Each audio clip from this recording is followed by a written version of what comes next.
শীতকাল মাঘ মাস, কনকনে শীত, স্ত্রীর সাথে রিলেশন করার পর দেখা যায় রাত 12টায় মাঘ মাসের কনকনে শীতে বুড়া গেছে গোসল করতে পুকুরে।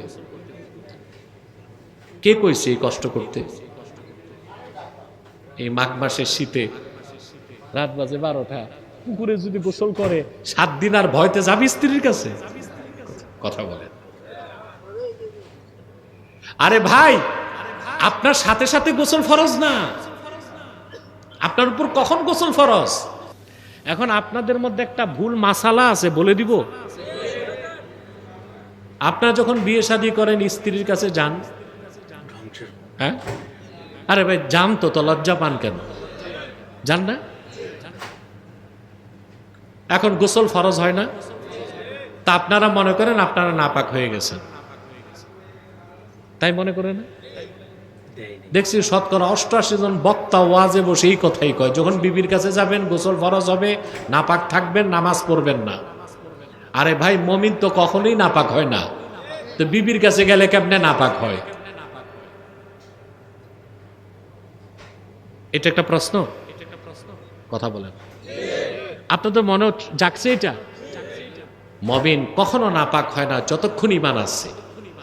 কাফের কখনো পাক হয় না যতক্ষণ ঈমান আসবে না তার অন্তরে। সুবহানাল্লাহ। তা আপনি যখন স্ত্রীর কাছে যান, ফিজিক্যাল রিলেশন হয়, আপনি নাপাক হন না, আপনি হন জুনুব। কি হন? অর্থাৎ আপনার উপর গোসল ফরজ। গোসল ফরজ হওয়ার মানে এই না যে আপনি নাপাক। আপনার উপর কি গোসল? কি তাই নাপাক বলবেন? বলবেন জুনুবি। কি বলবেন? অর্থাৎ আমার উপর গোসল ফরজ হয়েছে। আরেকটা মাসালা বলে দিই, শীতকাল। কথা বলেন।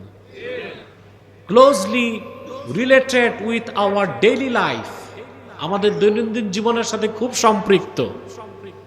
শীতকাল মাঘ মাস, কনকনে শীত, স্ত্রীর সাথে রিলেশন করার পর দেখা যায় রাত 12টায় মাঘ মাসের কনকনে শীতে বুড়া গেছে গোসল করতে পুকুরে। কে কইছে এই কষ্ট করতে? এই মাঘ মাসের শীতে রাত বাজে 12টা, পুকুরে যদি গোসল করে 7 দিন আর ভয়তে যাবি স্ত্রীর কাছে? কথা বলেন। আরে ভাই, আপনার সাথে সাথে গোসল ফরজ না, আপনার উপর কখন গোসল ফরজ? ইদা দাখালা ওয়াক্তুল ফাজরে,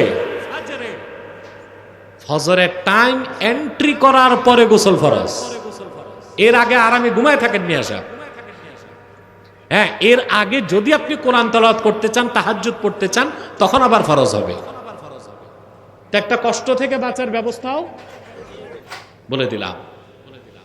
তাহলে মুমিন কখনো অপবিত্র হয় না। জীবিত থাকলো কি, মারা গেল, যেহেতু তার কি আছে? কাফের কখনো পবিত্র না, যেহেতু তার ঈমান না। এতটুকু বুঝাইতে পারলাম? আল্লাহ বলেছেন কদ আফলাহা মান তাযাক্কা, সফলতা লাভ করলো সেই যে তার হৃদয়কে পবিত্র করলো। হৃদয় পবিত্র হয় ঈমান আনলে।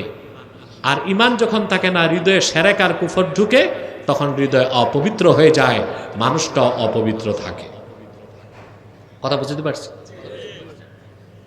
এখন এই যে প্রায় তো 45 মিনিট বক্তব্য হয়ে গেছে, শিক্ষা কি নিবেন? টিচিং কি আজকে? টিচিং হচ্ছে এটা, জীবনে আমরা যাই করি শিরক আর কুফর করব না। যদি আমাদের অন্তরে শিরক আর কুফর না ঢুকে, যত বড় গুনাহগার হই, আমরা পবিত্র হৃদয় নিয়ে আল্লাহর কাছে উপস্থিত হতে পারবো। গুনার বোঝাও যদি থাকে, আল্লাহ পানিশমেন্ট দিলেও বেহেশত দিবেন, আর দয়া হলে পানিশমেন্ট ছাড়াও বেহেশত দিতে পারে। এটা বুখারী শরীফের হাদিস। আল্লাহর হাবিব সাল্লাল্লাহু আলাইহি ওয়াসাল্লাম ইরশাদ করেছেন, আমার উম্মতের কোন ব্যক্তি যদি শিরক আর কুফর না করে, শিরক কুফর যত গুনাহ থাক, ইনশাআ আকাবাহু ফাহুয়া ইলাল্লাহ, ইনশাআ আফা আনহু ওয়া ইনশাআ আকাবাহু। বুখারী শরীফ কিতাবুল ঈমান এই হাদিস এসেছে। কোন বান্দা যদি শিরক আর কুফর না করে, এটা আল্লাহর ইখতিয়ার। ইচ্ছে করলে আল্লাহ তারে শাস্তি দিবেন, ইচ্ছে করলে শাস্তি ছাড়াই বেহেশত দিবেন। কিন্তু কোন ব্যক্তি যদি পাহাড় সমান সোনার উপর আল্লাহর রাস্তায় দান করে, জনহিতকর কাজ করে, সত্য কথা বলে, মানুষের ক্ষতি না করে, ভালো ভালো নীতিবাক্য আওড়ায়, চরিত্র ধরে রাখছে, কিন্তু ঈমান যদি না থাকে, আমল নামায় শিরক আর কুফর থাকলে কোনদিনও সে আল্লাহর জান্নাতে প্রবেশ করতে পারবে না। পারবে? পারবে? তাহলে শিরক আর কুফর করবেন না। এছাড়া যদি আপনার হৃদয়টা পবিত্র রেখে মরতে পারেন, তওবা করলে তো 1 সেকেন্ডের জন্য জাহান্নামে যাবেন না। তওবা যদি নাও করতে পারেন, জাহান্নামে গেলেও অনন্তকালের জন্য আল্লাহ পরে বেহেশত দিবেন। আসসালামু আলাইকুম প্রিয় ভাই ও বন্ধুরা, ভিডিওটা শুরু থেকে লাস্ট অবধি দেখার জন্য অনেক অনেক ধন্যবাদ।